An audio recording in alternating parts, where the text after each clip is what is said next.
இந்த alternative கரண்டோட lecture 3ல இருக்கும். இன்னும் ஒரு 15 to 20 மினிட்ஸ் லெசன் முடிஞ்சிடும். டாபிக்கோட பேரு transformer, quality factor, complex current. இந்த மூணு விஷயம் தான் பார்க்கணும். கரெக்டா நமக்கு ஒரு ஹாஃப் அன் ஹவர் தேவை. ரைட்டா? குவாலிட்டி ஃபேக்டர் டாபிக்கோட குவாலிட்டி ஃபேக்டர். குவாலிட்டி ஃபேக்டரோட இன்னொரு பேரு ஒரே பேரு தான், கியூ ஃபேக்டர். கியூ ஃபேக்டர் இது எங்க படிக்கணும் சார்? ஆர்எல்சியில படிக்கணும். Resistor, இண்டக்டார், capacitor. ஆர்எல்சியில தான் குவாலிட்டி ஃபேக்டர் படிப்போம். ஆர்எல்சியில குவாலிட்டி ஃபேக்டர். கியூ ஃபேக்டர் அப்படின்றது ஒரு ஃபேக்டர்னு பார்த்ததுமே நீ கண்டுபிடிச்சிருப்ப, அது ஒரு நம்பர். 10ல இருந்து 100க்குள்ளார வரக்கூடிய ஒரு குவாலிட்டி ஃபேக்டர். இப்போ உங்க எஃப்எம் நீங்க ஆன் பண்றீங்கன்னா 93.5 வைக்கிறதுக்கு பதிலாக 4 வச்சுப்பாரு, 6 வச்சுப்பாரு, லேசா குறை வரன்னு சவுண்ட் கேட்கும். கரெக்டா 93.5 வச்சுட்டீங்கன்னா ஷார்ப்னஸ் நல்லா இருக்கும், சவுண்ட் கிளாரிட்டி நல்லா இருக்கும். ரைட்டா? இந்த ஷார்ப்னஸ் பத்தி பேசுறது தான் குவாலிட்டி ஃபேக்டர்.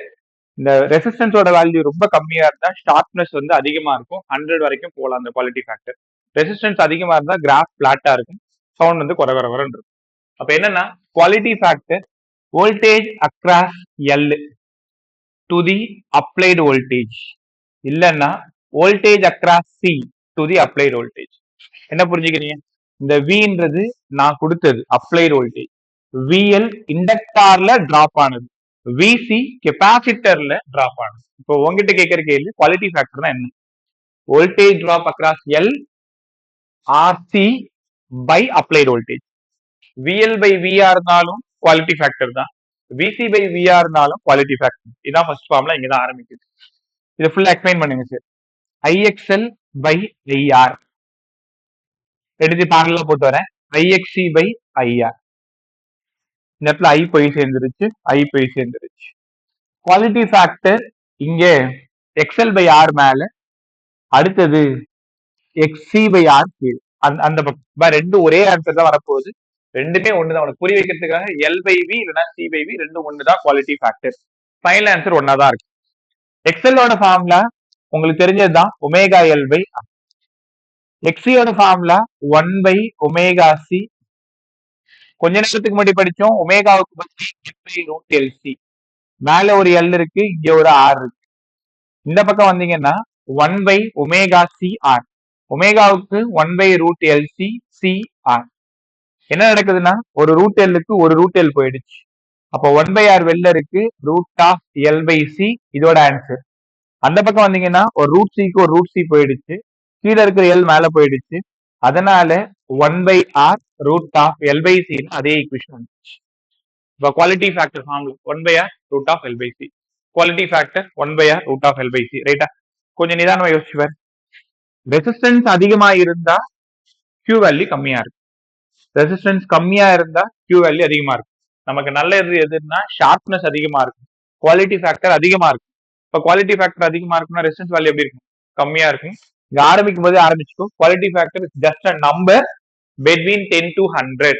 10ல இருந்து 100க்குள்ள ஒரு நம்பர், அதுல ஏதாவது ஒரு ஆன்சர் தான் வரும். இப்ப இதுல சால்வ் பண்ணி பாத்தீங்கன்னாலும் இந்த 10ல இருந்து 100க்குள்ள ஒரு ஆன்சர் தான் வரும். சம் பெருசா அதுல கேட்டது இல்லை.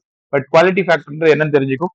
Q equal to 1 by r root of L by C. Q equal to 1 by r root of L by C. L value of inductance, C value of capacitance, R value of resistance. When R higher இருக்கும்போது quality factor கம்மியா இருக்கும். QR inversely proportional எழுதி. Quality factor கம்மியா இருந்தா resistance அதிகமா இருக்குன்னா ரைட்டா? புரிஞ்சது? வேற ஒண்ணுமே இல்லை. இண்டக்டர்ல எவ்வளவு வோல்டேஜ், கெப்பாசிட்டர்ல எவ்வளவு வோல்டேஜ், அதை அப்ளைடால டிவைட் பண்ணீங்கன்னா உனக்கு கிடைக்கிறது குவாலிட்டி ஃபேக்டர். ரைட்டா? சரி நிமிஷம்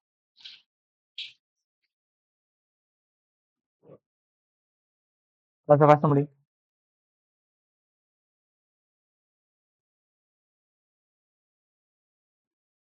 சவுண்ட் செக் பண்ணிக்கோங்க. Vasanth. Yes, sir. Right. Quality factor, voltage drop across inductor to the applied voltage, or voltage drop across capacitor to the applied voltage.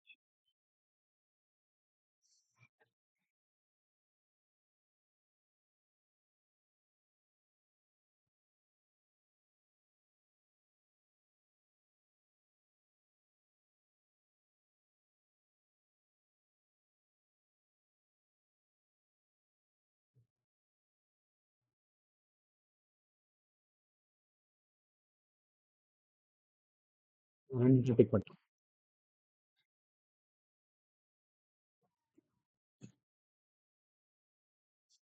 1/√L/C quality factor.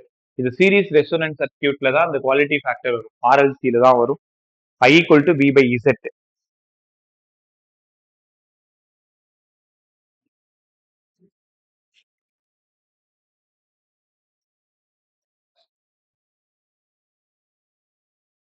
நான் sound check பண்ணிக்கோ.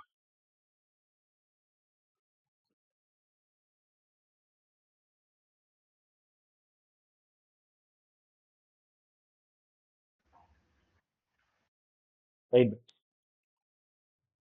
Quality factor, voltage drop across to the inductor to the applied voltage, capacitor to the applied voltage, 1 by R root of L by C, 1 by R root of L by C.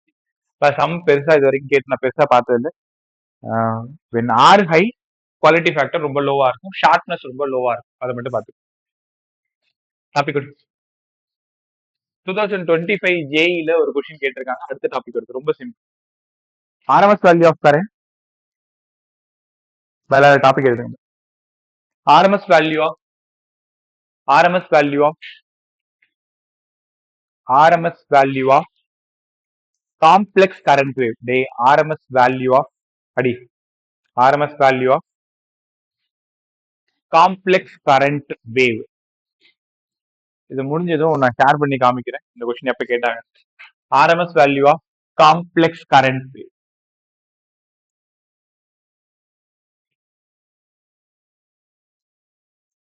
RMS value of complex current wave. இப்போ உனக்கு current I equal to I naught sin omega t தெரியுமா? காம்ப்ளெக்ஸ்னா ஒரு sign வரணும், ஒரு காசு வரணும். Right, இங்க பாருங்க.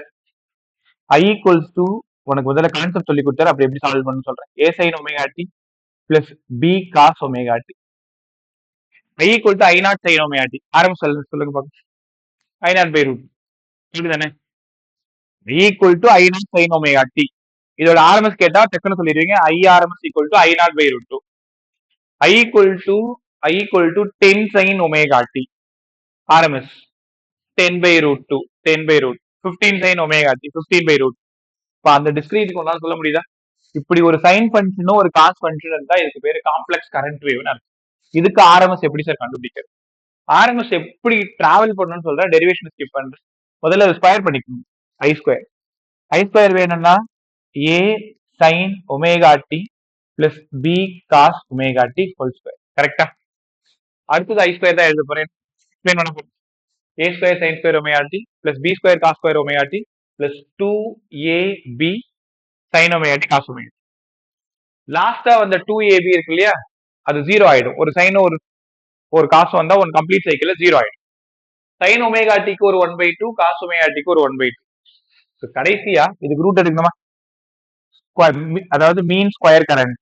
இதுக்கு ரூட் எடுத்து ஆர்எம்எஸ் வேல்யூ. இப்போ ஆர்எம்எஸ் வேல்யூனா ஐஆர்எம்எஸ் வேணும்னா root of A by root 2 whole square plus B by root 2 whole square. நான் ஒன்றும் பெருசா பண்ணல, இதை சால்வ் பண்ணா இதான் வரும். எப்படி சால்வ் பண்ணணும்னு சொல்லிடுறேன், பண்ணணும்னு அவசியம் இல்லை. காம்ப்ளெக்ஸ் கரண்ட் வேவ்னா ஒரு சைன் ஃபங்க்ஷன் இருக்கும், ஒரு காஸ் ஃபங்க்ஷன் இருக்கும். A sine omega T plus B cos omega T. இப்ப A by root 2 whole square, B by root 2 whole square. தேவைன்னா 1 பை ரூட் 2 மட்டும் வெளியில எடுத்துக்கிட்டு root of A square plus B. புரியுதுங்களா? இப்ப இதே கொஸ்டின் இப்ப 2026 ஜேஇ கொஸ்டின் எப்படி கேட்டிருக்காங்கன்னா I1 sin omega t plus I2 cos omega t. RMS value. RMS value. ஆனா ஆப்ஷன் இது இல்ல, ஆப்ஷன் வேற மாதிரி இருந்தது. ஒண்ணு இல்ல, ஏ தூக்கிட்டு I1 போடுங்க, பி தூக்கிட்டு I2 போடுங்க. ஆனா இங்க என்ன பண்ணிருப்ப, I1 by root to the whole square plus I2 by root to the whole square. இப்படி இருந்தா நீ டக்குன்னு டிக் பண்ணிருப்ப. ஆனா அந்த ஆப்ஷன் அங்க இல்லன்னு சொல்றேன். எப்படி I1 square plus I2 square by 2 ஒத்துக்கிறியா? I1 square plus I2 square by 2. அந்த ஆப்ஷன் அப்படிதான் இருக்குது. அந்த 2 உடைச்சு நம்ம என்ன பண்ணிருக்கோம், ரூட் 2 ரூட் 2 போட்டு. இப்போ இன்னொரு பதில் சொல்லுங்க. 4 sin omega t 6 cos omega t IRMS 4 by root 2 whole square plus 6 by root. அப்படிதான் சொன்னீங்க, வேற ஒன்றும் இல்லை. காம்ப்ளெக்ஸ் கரண்ட் வேவ் அப்படின்னாலே ஒரு சைன் ஃபங்க்ஷன் இருக்கும், ஒரு காஸ் ஃபங்க்ஷன் இருக்கும். அங்க இருந்து ஆர்எம்எஸ் போனோம்னா முதல்ல ஸ்கொயர் பண்ணணும், அப்புறம் ரூட் எடுக்கணும். இங்க இருந்து ஆர்எம்எஸ் என்ன, இங்க பீக் இருக்கோ இந்த இடத்துல பீக்கு, தினமா பீக்கு. அப்ப by root two whole square, இதோட peak by root two whole square. நான் உனக்கு புரியறதுக்காக ஏபின்னு வச்சிருக்கேன். அவங்க I1 I2 வச்சிருக்கலாம், 4 10 6 என்ன நம்பர் வேணாலும் வச்சிருக்கலாம். அவ்வளவுதான். சால்வ் பண்ணா ஃபைனலா ஒரு ஆன்சர் வரும். அப்ப a by root two whole square plus b by root two whole square. சரி நிமிஷம். இந்த ரூட் டூ இதுக்குள்ள வந்து 2 மாறி வெளில போனதுனால ரூட் 2 மாறி ரைட்டா. காம்ப்ளெக்ஸ் கரண்ட் இதோட ஏசி ஃபுல்லா கம்ப்ளீட் ஆகுது. டிரான்ஸ்ஃபார்மர் அது எந்த லெசன்ல இருக்குன்னு அதுக்கும் தெரியாது, நமக்கும் தெரியாது. ஒரு நாள் இஎம்ஐல நடத்துவோம், ஒரு நாள் ஏசில நடத்துவோம். டிரான்ஸ்ஃபார்மர் சீக்கிரம் முடியும். Complex current wave.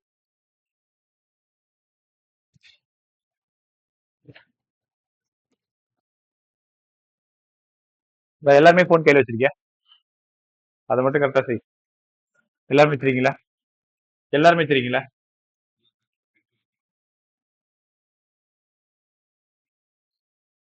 இல்ல இப்போ ஒரு கொஞ்ச நேரத்துல லெக்சர் முடிச்சிருவேன். நான் முடிச்சதும் உங்க குரூப்ல ஏசியோட ஜேஇ பேப்பர்ஸ் இருக்கும். Question number 2. கொஸ்டின் நம்பர் 2 எப்படி சொல்லியிருக்காங்கன்னா IA sin omega T plus IB cos omega T. Answer IA square இல்லைன்னா IA square plus IB square by 2. IA square plus IB square root 2. So இப்போ நம்ம அடுத்த வேலை அதான் பண்ண போறோம். நான் முடிச்சு கொடுத்துறேன். எல்லாரும் போன் எடுத்துக்கோ. இந்த பேஜ் ஓபன் பண்ணிட்டு ஒரு 10 சம் மட்டும் சால்வ் பண்ணி ஏசி மட்டும் ஒரு 10 சம் சால்வ் பண்ணி இருக்கிற வரைக்கும் ரைட்டா. பேப்பர் நான் உடனே குரூப்ல சென்ட் பண்ணி விட்டு டாபிக் டிரான்ஸ்ஃபார்மர். டிரான்ஸ்ஃபார்மர் இப்போ போர்டுக்கு ரொம்ப இம்பார்ட்டன்ட். ஸோ சார் நல்லா கவனிச்சு. டிரான்ஸ்ஃபார்மர் டிரான்ஸ்ஃபார்மர் சம் போட்டுருவீங்களா? இதுல சம் பெருசா இது வரைக்கும் ஒண்ணுமே இல்லை, ரொம்ப ஈஸி. ஒரு சைன் ஃபங்க்ஷன் ஒரு காஸ் ஃபங்க்ஷன் தான் இருக்கும். இங்க ஃபர்ஸ்ட்ல இருக்கிறது தான் பீக் வேல்யூ, இங்க இருக்கிறது தான் peak value. By root two whole square முடிஞ்சிச்சு. டிரான்ஸ்ஃபார்மர் டாபிக் ரொம்ப டிரான்ஸ்ஃபார்மர் இஸ் எழுது. Transformer is a device. Transformer is a device which converts as which converts low alternating voltage into high alternating voltage or current. Current voltage லோல இருந்து ஹையாவோ ஹைல இருந்து லோவாவோ மாற்றணும். நம்ம ஒரு கொஸ்டின் அண்ட் ஆன்சர் செஷன் மாதிரி இந்த டாபிக் நான் உங்களுக்கு சொல்லி தரேன். அப்பதான் உங்களுக்கு இன்னும் ஈஸியா புரியும். கரண்ட்டை இன்க்ரீஸ் பண்ணலாம், வோல்டேஜ் இன்க்ரீஸ் பண்ணலாம், கரண்ட்டை டிக்ரீஸ் பண்ணலாம், வோல்டேஜ் டிக்ரீஸ் பண்ணலாம். டிரான்ஸ்ஃபார்மர்ல யாரை மாற்ற முடியாது? ஃப்ரீக்வன்சி. இதுக்கு சம்மந்தம் இல்லை. Array power sir. Percent power. Right, நல்லா சொன்னேன். ஒரு வார்த்தை எழுது. டிரான்ஸ்ஃபார்மர்ல பவரை இன்க்ரீஸ் பண்ணவோ டிக்ரீஸ் பண்ணவோ முடியாது. ரைட்டா? So power constant. நீ என்ன இன்புட் பவர் கொடுக்குறியோ அதே தான் அவுட்புட் பவரா போகும். டிரான்ஸ்ஃபார்மர்ல வோல்டேஜ் இன்க்ரீஸ் பண்ணலாம், கரண்ட் இன்க்ரீஸ் பண்ணலாம், டிக்ரீஸ் பண்ணலாம். பவரை மட்டும் சேஞ்ச் பண்ண முடியாது. பவரை மட்டும் டிரான்ஸ்ஃபார்மரால மாற்ற முடியாது. இதோட பிரின்சிபல் ரெண்டு பிரின்சிபல் வேலை செய்யுது. ஒன்னு மியூச்சுவல் இண்டக்ஷன், இன்னொன்னு எலக்ட்ரோ மேக்னெட்டிக் இண்டக்ஷன். ஒன்னு எம்ஐ, ஒன்னு இஎம்ஐ. சும்மா எழுதிக்கோ, சும்மா பிரின்சிபல். ஒன்னு மியூச்சுவல் இண்டக்ஷன், இன்னொன்னு எலக்ட்ரோ மேக்னெட்டிக் இண்டக்ஷன், இஎம்ஐ. சரி, சூப்பரா இருக்கு பாரு இந்த கொஸ்டின். டயக்ராம் எப்படி பண்ண சொல்லிக்கிறேன். இந்த மாதிரி ஒரு பாக்ஸ் போட்டுக்கோ. நடுவில் ஒரு சின்ன ஒரு பாக்ஸ் போட்டுக்கோ. பிரைமரி காயில இப்படி வைன் பண்ணிக்கோ. செகண்டரி காயிலுக்கு நேர் நேரா அப்படி கோடு போட்டுக்கோ. டிரான்ஸ்ஃபார்மர் கண்டிப்பா இங்க நீங்க போர்டு கிடையாதா? டயக்ராம் போடும்போது இங்க 5 எழுதணும், இல்லைன்னா அடிச்சு சொல்யூஷன்ல இருக்கும்போது ஆனா பாத்துக்கோ, இந்த இடத்துல 5 போடணும். டிரான்ஸ்ஃபார்மர் இது என்ன யாராவது கெஸ் பண்ணு. நம்பர் ஆஃப் டர்ன்ஸ் இந்த primary coil, number of turns இந்த பிரைமரி செகண்டரி காயில். இது என்னன்னு கெஸ் பண்ணு. Current through the primary coil, current through the secondary coil. உன்னோட விருப்பம். நீ இ யூஸ் பண்ணலாம், வி யூஸ் பண்ணலாம். யாருமே கோச்சிக்க மாட்டாங்க, நம்ம இஷ்டம் தான். விஇ யார் இது? இஎம்எஃப்னு சொன்னாலும் சரிதான், வோல்டேஜ் சொன்னாலும் சரிதான். என்சிஆர்டில வி யூஸ் பண்ணிருப்பாங்க, ஸ்டேட் போர்ட்ல இ யூஸ் பண்ணிருப்பாங்க. ரைட்டா? அவங்க ஏதாவது பண்ணிட்டு போறாங்க, நமக்கு என்ன வேல்யூன்னு தெரிஞ்சுட்டா போதும். ஸோ டிரான்ஸ்ஃபார்மர்ல primary coil, secondary coil. Primary காயில கரண்ட் போனா ஒன்னு இன்க்ரீஸ் பண்ணி கொடுக்கும், இல்ல டிக்ரீஸ் பண்ணி கொடுக்கும். பதில் சொல்லு. டிரான்ஸ்ஃபார்மரோட 3 டைப் ஸ்கூல்ல படிச்ச ஞாபகம் இருக்கா? ஒண்ணு ஸ்டெப் அப் டிரான்ஸ்ஃபார்ம், இன்னொன்னு ஸ்டெப் டவுன் டிரான்ஸ்ஃபார்ம், இன்னொன்னு அப்பு சொல்லிட்டேன், டவுன் சொல்லிட்டேன். மூணாவது நடுவில் நிக்கிறதா? மூணாவது ideal transform. Step up transformer, step down transformer, ideal transformer. அதுக்கு முன்னாடி நான் சொல்ல ஒரு வார்த்தை எழுதுங்க. இந்த வார்த்தைக்கு பாக்ஸ் போடணும். இந்த வார்த்தை தான் இந்த டிரான்ஸ்ஃபார்மரோட இதயம் போன்ற பகுதி. எழுது. இஎம்எஃப் இன்டியூஸ் நேரா எழுதி கீழே வந்துரு, ஈக்குவல் டு போட்டு நேரா எழுதி கீழே வந்துடும். EMF induce per turn, EMF induce per turn in the primary coil. EMF induced per turn in the primary coil. EMF induced per turn in the primary coil equals to EMF induced per turn in the secondary coil. இங்க தான் அந்த question start. இதுக்கு என்ன அர்த்தம்? ஒரு டர்னுக்கு எவ்வளவு EMF induce ஆகுதோ அதே மாதிரி தான் செகண்டரி காயில்லையும் ஒரு டர்னுக்கு இஎம்எஃப் இன்டியூஸ் ஆகும். ரெண்டு ஈக்குவல் தான் ஒன்னாயிடும். பதில் சொல்லுங்க. இது சரியா பாருங்க.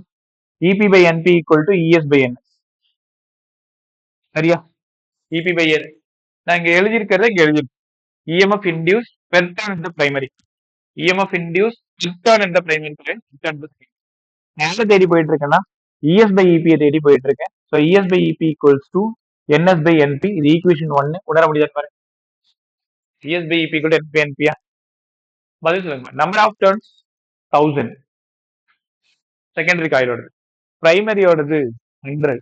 இப்போ இஎஸ் பை இபியோட ரேஷியோ 10/1. 1000 by 100 10/1. அப்போ என்எஸ்என்பி ரேஷியோ என்ன வருதோ அதே இஎஸ்இபி ரேஷியோ வரும். இஎஸ்இபி கொடுக்கலன்னா என்எஸ்என்பி கொடுத்துருப்பாங்க.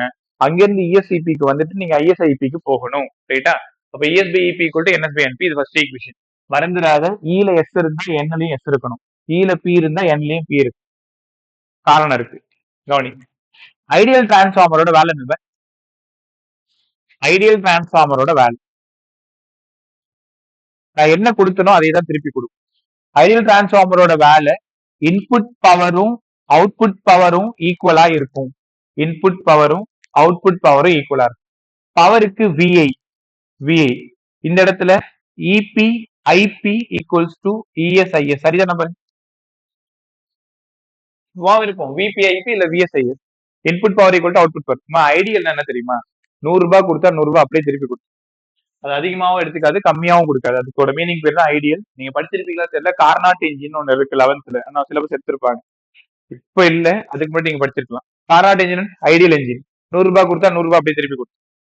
Transformer, ideal transformer input power equal output power. மறுபடியும் இங்க நான் யாரை தேடி போயிட்டு இருக்கேன்னா இஎஸ் பை இபியை தேடி போயிட்டு இருக்கேன். இங்க யாரா சொல்லுங்க, இஎஸ் பை இபிக்கு என்ன வரும்? ஐஎஸ் பை ஐபியா? IP by IS. அவ்வளவுதான், ஐபி பை ஐஎஸ். ரெண்டு ஈக்குவேஷன் கம்பேர் பண்ணும். கடைசியா நம்ம தேடி வந்தது ES by EP equals to NS by NP equals to IP by IS. மறந்தும் கூட ஐஎஸ் பை ஐபின்னு போட்டுறாரு, எல்லாம் சேர்ந்து கே.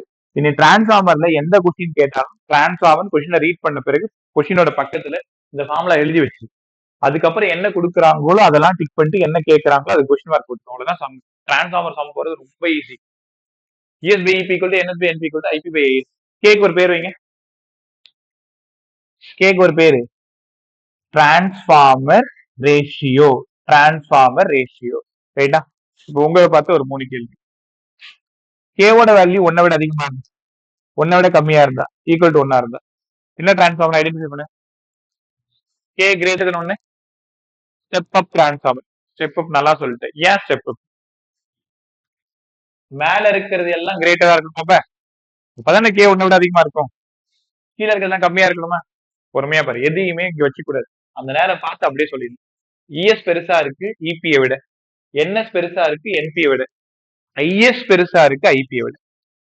கரண்ட் கம்மியாவும் வோல்டேஜ் அதிகமாவும் இருந்தா அதுக்கு பேரு ஸ்டெப் அப். ரைட்டா? ஸ்டெப் அப் டிரான்ஸ்ஃபார்மரோட வேலை என்ன? நீ கம்மியான வோல்டேஜ் கொடுத்தா அதிகமான வோல்டேஜா மாத்தி தரதுதான் ஸ்டெப் அப் டிரான்ஸ்ஃபார்மரோட வேலை. அப்ப கே கிரேட்டர் தென் 1னா ஸ்டெப் அப் டிரான்ஸ்ஃபார்மர். இந்த இடத்துல நீங்க ஒரு வார்த்தை எழுதுங்க, by increasing voltage decreasing current. எழுதுறியா? ஒரு கோடு போட்டிருக்கு இல்லையா இந்த இடத்துல, பை இன்க்ரீசிங் வோல்டேஜ். உனக்கு புரியறதுக்காக நான் ES கிரேட்டர் தென் EP எழுதிக்கிறேன். By increasing voltage decreasing current IP less than IS. இதை பார்த்து சொல்லிடுவீங்களா? ஸ்டெப் அப்னாலே இதான் ஞாபகம் வரும். Increasing voltage decreasing current. K less than 1 step down transformer. Step down transformer வேலை by decreasing voltage increasing current. Step down அப்படின்னா மேல இருக்கிறது கம்மியா இருக்குமா? ES less than EP, NS less than EP, IP less than IS. கத்துக்கிட்டீங்களா?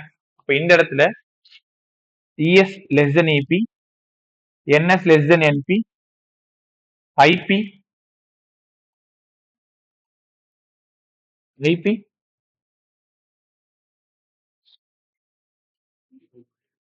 IPயா? IP less than IS. IS கம்மியா இருக்கா? ES அதிகமா இருக்கு. ஏன் குழப்பிக்கிறேன்? ES கம்மியா இருக்கா? IS அதிகமா இருக்கு. செகண்டரியில வர்ற கரண்ட் அதிகமாகும், வோல்டேஜ் புரியல என்ன சொன்ன? எங்க மாத்தி எழுதிருக்கேன்? ஃபர்ஸ்ட் ஒன் மாத்தி எழுதிருக்கேனா? Right. ES greater than EP, sorry, IP greater than IS. IP greater than, பை என்னோட தப்பு. IP greater than IS. So அதனால தான் நீ கன்ஃபியூஸ் ஆயிட்டு நினைக்கிறேன்ல. உன் தப்புக்கு பண்ணாதான் காரணம் நீ குழம்புனதுக்கு. சொல்லு. ஆமா சார், பைய போடிய மேல. For ideal transformer K equal to 1. For ideal K equal to 1 என்ன அர்த்தம்? ES equal to NP, NS equal to NP, IP equal to IS. ரைட்டா? நான் ரெண்டு லைன் சொல்றேன், என்ன டிரான்ஸ்ஃபார்மர் கண்டுபிடி. By increasing voltage decreasing current. Step up by increasing current decreasing voltage. By decreasing current increasing voltage. இதேதான் step up. Step up. நான் திரும்ப சொல்றேன், வோல்டேஜ் மட்டும் பாருங்க. கரண்ட் போட்டு குழப்பிக்காது. வோல்டேஜ் அதிகப்படுத்தி கொடுத்தா அப், கம்மிப்படுத்தி கொடுத்தா டவுன். கரண்ட்டுக்கு அப்படியே உள்டா. சரிதா? By increasing voltage decreasing current. Increasing voltage சொன்னோடனே கண்டுபிடிச்சிரு, கரண்ட்டுக்கு போகாது. By decreasing voltage down. அப்படியே கொடுத்தது அப்படியே வந்ததுன்னா ரைட். ரைட், எல்லாத்தையும் வச்சு டிரான்ஸ்ஃபார்மர் கொஸ்டின் உங்க கொஸ்டின் பேப்பர்ல பார்த்துட்டா சைட்ல நீ எழுத வேண்டிய ஃபார்ம்ல ES by AP, NS by NP, IP by IS. இப்போ உனக்கு தெளிவா இருக்கு. நாளைக்கு கும்பல்ல குழப்பிப்பு. So ES by EP equal to NS by NP equal to IP by IS equal to K. ரைட்டா? இதுல ஒரு வேலைக்கு IS கொடுத்திருக்காங்க, IP கொடுத்திருக்காங்க, EP கொடுத்திருக்காங்க. ES கேட்கறாங்க. எந்த ரெண்டு பேரை ஈக்குவேட்? ES by EP ஐயும் IP IS. NS NP கொடுத்துட்டு IP கொடுத்துட்டு IS கேட்கறாங்க. NS by NP equal to IP by IS. கேள்வி யாரு? IS. மீதி மூணு தெரியும். உனக்கு புரிஞ்சுக்க முடியுது ஒரு ஃபார்முலா எப்படி ஹேண்டில் பண்ணணும். அது தெரிஞ்சுக்கிட்டனாலே சம் போறது ரொம்ப ஈஸி. நீங்களே ப்ரிப்பேர் பண்ண ஆரம்பிச்சு சீக்கிரம். இன்னும் ஒரு எஃபிஷியன்சி முடிச்சோன்னா பேசிக்கு ஒரு பாய் சொல்லிடலாம் சீக்கிரம்.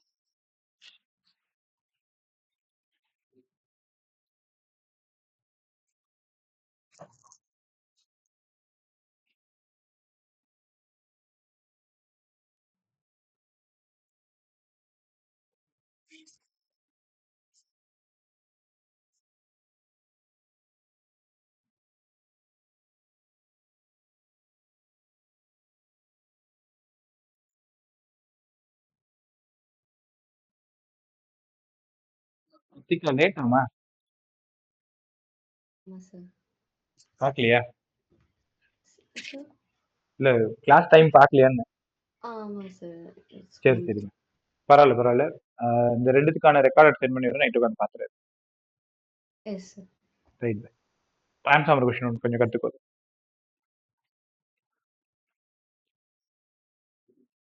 ES by EP equal to NS by NP equal to IP by IS. கேவை வச்சுக்கிட்டு ஸ்டெப் அப்பா ஸ்டெப் டவுனா ஐடியலான்னு சொல்லணும். K கிரேட்டர் தென் 1 இருந்தா வோல்டேஜ் அதிகமாகுது, லெஸ் தென் 1 இருந்தா வோல்டேஜ் கம்மியாகுது. டிரான்ஸ்ஃபார்மர்ல சேஞ்ச் பண்ண முடியாத ஒரு ஆள்னா டக்குனு யார் சொல்லுங்க?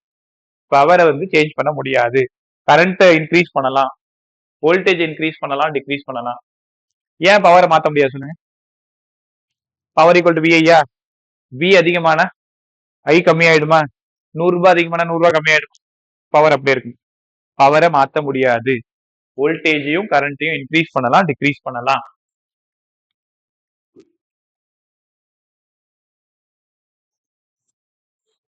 alternating per turn in the primary coil, per turn in the secondary coil.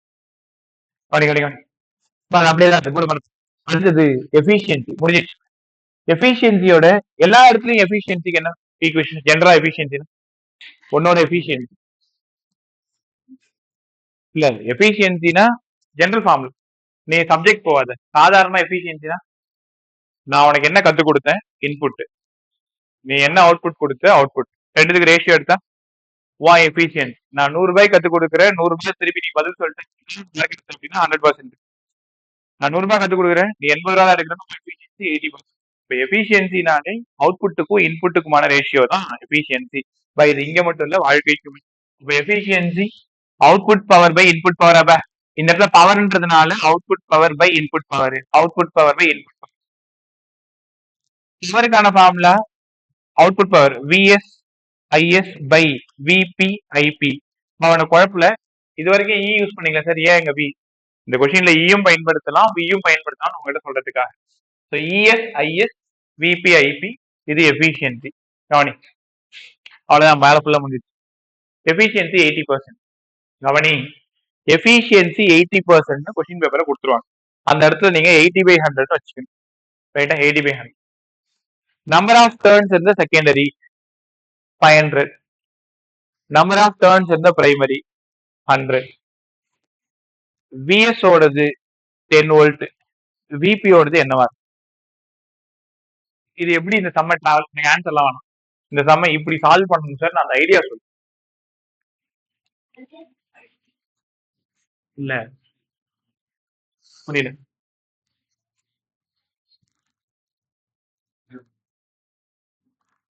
ஆனா எஃபிஷியன்சி மாறுது. முதல்ல என்ன பண்ணணும்? கவனிப்ப, இங்க என்எஸ் இருக்கு, என்பி இருக்கா? என்எஸ் பை என்பி ரேஷியோ வச்சுட்டு ஐஎஸ் பை ஐபி கண்டுபிடிக்க முடியாது பாருங்க. இப்படி உள்டவா? என்எஸ் எவ்வளோ? 500/100. 5/1 என்எஸ் பை என்பினா ஐபிஎஸ் பை ஐஎஸ் ரெண்டு இன்வெர்ஸ்லி ப்ரொபோர்ஷன் தானே. 5/1 5/1 அப்ப இது 5/1 தானே. ஐபி பை ஐஎஸ் 5/1 1/5 5வா? அதுக்கு அதாவது டைரக்டா இங்க IS by IP NS by NP கொடுத்துருக்காங்க. அங்க இருந்து நீங்க ஐஎஸ் பை ஐபி தூக்கிட்டு வா. இப்ப இங்க இருந்து இது 1/5 விபி விஎஸ் கொடுத்துருக்காங்க. எஃபிஷியன்சி தெரியும், விபி கண்டுபிடிக்கும். சரிதா? டிரான்ஸ்ஃபார்மர் சம் போறது இட்லி மீன் குழம்பு சாப்பிடுற மாதிரி அவ்வளவு சும்மா இருக்கும். ஆமாங்க, அதுக்கு தெரியும். இல்லைன்னா சப்பாத்தி கறி குழம்பு அப்படி இருக்கும்.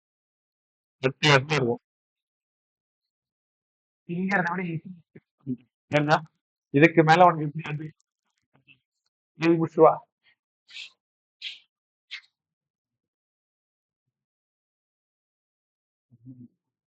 efficiency V by VPIP, total transformer ES by EP equal to NS by NP equal to IP by AS equal to K. அவ்வளவுதான், செஷன் கம்ப்ளீட் ஆகுது. இந்த உள்ள இருக்கிறவங்க ஒரு 5 minutes இருங்க, ஒரு ரிவிஷன் முடிச்சு போயிடலாம்.